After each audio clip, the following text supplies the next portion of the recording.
My name is Rebecca, and I am a wedding officiant. Okay. And in very simple terms, explain to us what that entails. In very simple terms, I meet couples, I help them write and or create their ceremonies, and then I go to their wedding day and I perform their wedding ceremony for them. Okay. Um, what career and or education path led you to this type of position or role? I guess the thing that most resonates with me in this is it's almost like performance. I'm probably a frustrated actress at heart. So I enjoy getting up in front of people and talking to people, and I feel comfortable being in front of people. And so what actually led me to the career particularly was I was trying to help out a friend who was also a wedding officiant. And in helping him out, I realized that I really enjoyed it.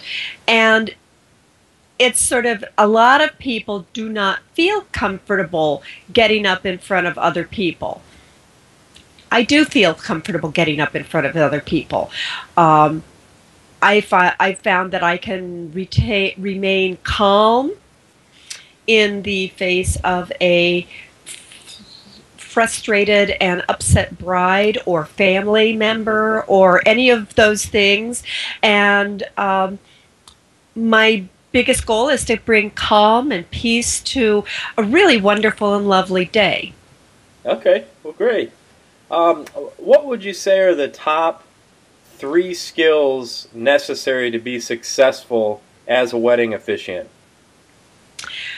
Believe it or not, I think one of the most important is being able to listen, being able to ask questions, help people who don't really know what they want figure out what they want by listening to what they tell you and listening to what they don't tell you. Um, Being sort of intuitive and people smart is really probably one of the most important characteristics required. The other is being able to get up in front of a group of people and present a ceremony and not be deadly boring and talking in a monotone, to be able to bring enthusiasm and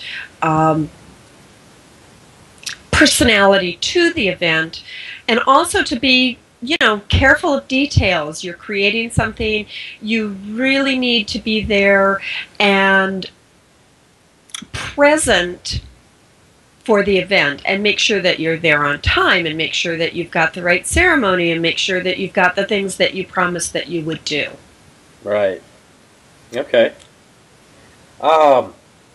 What's the best thing about what you do? I'm sure there are many, but if you had to pinpoint just one. It's never the same. It's always different. So the variety. It's the variety. I found out a long time ago that I'm not a very good do the same thing every day girl. And every time I meet a new couple, they're different than the last couple. Sometimes people don't book with me because just our personalities don't mesh, perhaps. But it's always new. It's always different. The people are always interesting. There's always a story. There's always how they met. There's always all of that interest that goes with meeting new people and being getting to be a part of the happiness in their lives.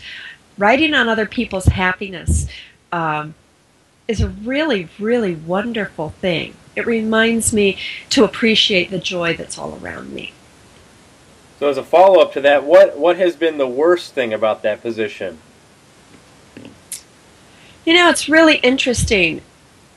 I don't think that there's really anything that I don't like about performing weddings. The things that I don't like going to an office every day, doesn't exist. I really like everything about what I do. Well, that's great.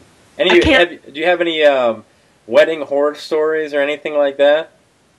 You know, it's really interesting. I don't know what to attribute it to, but it seems as though the universe keeps all the bridezillas away from me. Um, I just really get to meet a lot of very pleasant and fun people.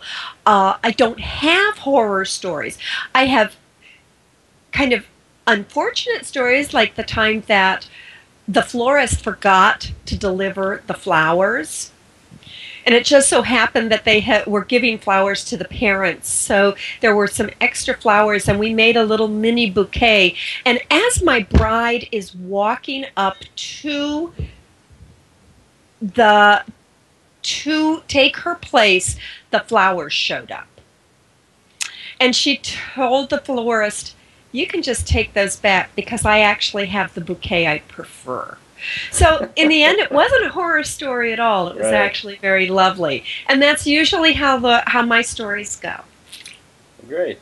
If someone would want to pursue being a wedding officiant, what are one or two things that they could do, like right now or tomorrow, to start moving down that path? That's a really, really good question.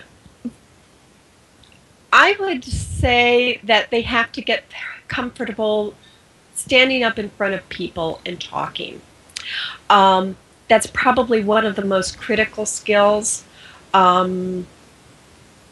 Also, being able to meet people. I would think that if you wanted to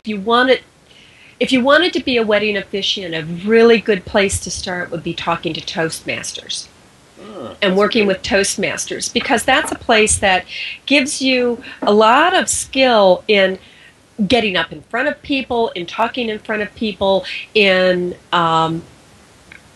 having a presence in front of people. So I would say Toastmasters would be a really great organization to join if you wanted to improve people skills and performing skills. Great. Well, thank you for your time. That's it. All right, awesome.